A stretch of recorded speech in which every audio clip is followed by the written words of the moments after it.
Islamic terrorists attacked a number of luxury hotels and Catholic churches in Sri Lanka, killing 290 people and injuring 500 more. Why did Hillary Clinton react to the Christchurch mosque massacre by specifically offering condolences to the Muslim community and calling out Islamophobia? Yet when it came to offering condolences to the scores of Catholics killed in Sri Lanka, she specifically avoided using the term Christians, instead calling them Easter worshippers. Why did Barack Obama react to the Christchurch mosque massacre by specifically offering condolences to the Muslim community? Yet when it came to offering condolences to the scores of Catholics killed in Sri Lanka, he specifically avoided using the term Christians, instead calling them Easter worshippers. Why does the media also routinely use the term Easter worshippers instead of Christians? Why is there such a reticence to use the C word? Why was CNN more miffed about Trump's tweet typo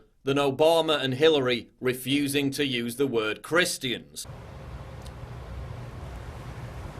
He left the tweet up for more than 20 minutes. Why does the most persecuted religious group in the world receive the least sympathy from world leaders and the media after each devastating attack? 105 Christian churches or buildings are attacked or burned every month. An average of 345 Christians are killed for faith-related reasons every single month. The Sri Lanka attacks killed nearly 6 times as many people as the Christchurch mosque massacre. And this isn't some kind of grisly competition. Both attacks were horrendous. But are we going to see world leaders donning crucifixes and making special speeches in support of the Christian community? Or will this entire story be forgotten about by the media and by much of the world within 48 hours? Will all those liberals who poured out their soul after the New Zealand mosque attack now change their flags in solidarity with Sri Lankan Christian community, hold fundraisers and condemn Islamists who carried out this attack? Why do some leftists, who collectively blame all white people or all conservatives after every anti-Muslim attack, choose not to denounce Islamic terror attacks, but when they occur,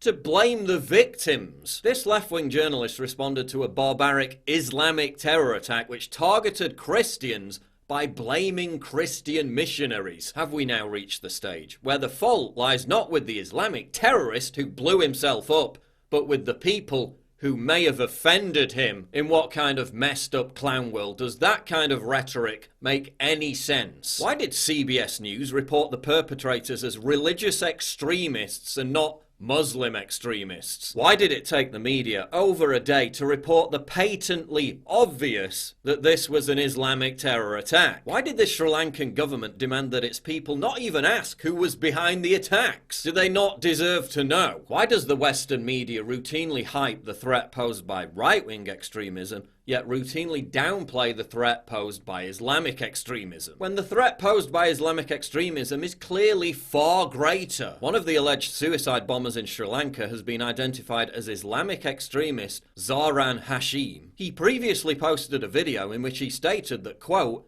"Anyone who disagrees with Muslims should be killed." Why was this video allowed to circulate by YouTube, which routinely removes or restricts conservative content for little more than being politically incorrect? Why did Al Jazeera journalist Saif Khalid claim that reporting Hashim's name was Islamophobic? Is it now Islamophobic to accurately state that the suicide bombers in Sri Lanka were Muslims? Imagine if Christians targeted mosques during Ramadan and tried to kill as many Muslims as possible. There'd be a global outcry, there'd be weeks of mourning, there'd be permanent recriminations. Sri Lanka, nearly 300 dead, 500 injured, and by the end of this week, it will be a footnote.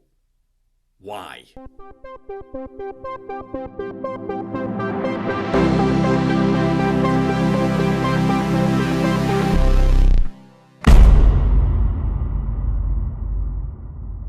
Please click the big red button to subscribe. It really helps me when you do that, and click the bell to allow notifications so you never miss a new video.